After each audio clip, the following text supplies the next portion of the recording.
Hello and welcome to the Infinity Watch. My name is the MCU Man, and I am going to review The Amazing Spider-Man issue 29, one of my favorite books on the shelf right now, and I just cannot wait just to jump into the review.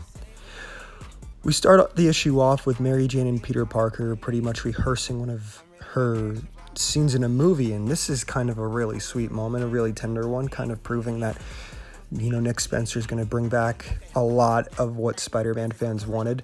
The Spider-Man-Mary Jane relationship has been one of my favorites. I feel like that is something that is synonymous with Spider-Man. Mary Jane as a character has been tried and true to Peter, and I feel like this is tried and true to Spider-Man right here. And as it is, and to this end, we find that Peter is kind of going over, the last few years in which, he's had to say goodbye to a loved one, or, he's trying to stay true to a promise to a loved one.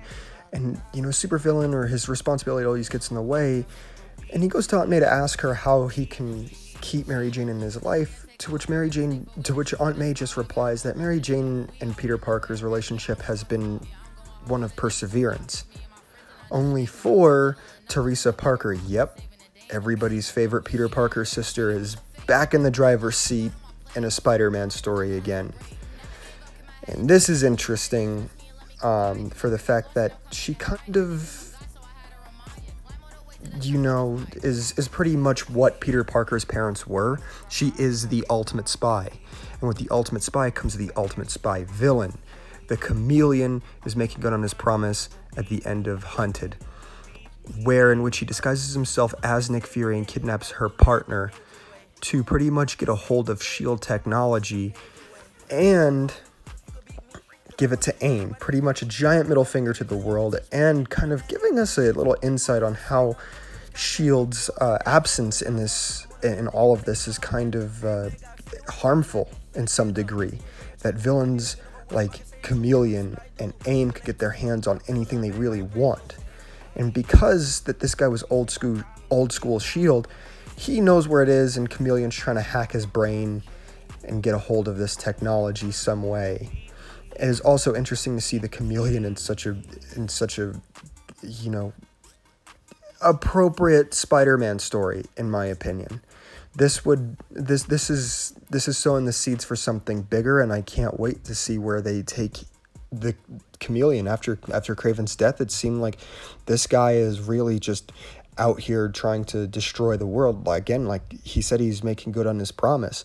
And as such, Spider-Man and Teresa break in, whoop everybody's ass, but it's a race against the clock here because Peter's trying to see Mary Jane off at the airport, given that he just received something mysterious from Aunt May, only to find that they got there too late, and it's disappointing.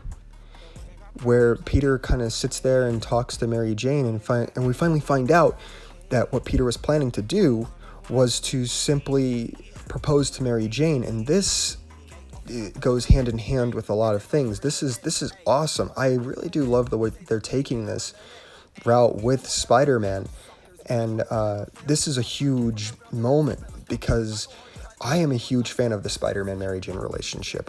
Like I said before at the beginning of this review, I think they're synonymous with one another, and I feel like Mary Jane is one of those people that gave Spider-Man a reason to be Peter Parker. Because for a while now, they've just been playing coy with it, and it was so like, will they, won't they, for a while. But on another good note, this is really it's a plug into her actual series. So as I'm going to grade this review, it's going to be a sick-ass Tom Holland look. Yeah, memes. Thank you. Like and subscribe, please.